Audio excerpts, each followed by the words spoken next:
Ratusan prajurit TNI Korem 011 Lilawangsa dan Satuan Dinas Jawatan menjalani tes urin di gedung KNPI Korem Losmawe setempat. Tes urin dilakukan untuk memastikan tidak ada anggota TNI di satuan ini yang terlibat dalam kasus penyalahgunaan narkoba.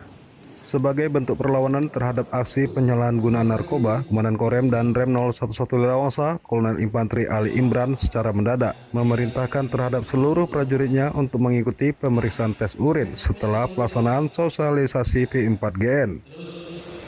Menganiaya orang tuanya. Kemarin kejadian 1 bulan lalu, seorang anak sih menghilang dan mengibarkan orang-orang terdekat kita menjadi korban.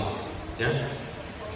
Masing-masing anggota menjalani pengambilan sampel urin turut dalam pengawasan Propos dan staf Intel Korem untuk dilakukan pengecekan. Sanksi tegas berupa proses hukum hingga pemecatan pun mengancam apabila ada anggotanya yang terbukti positif penyalahgunaan narkoba.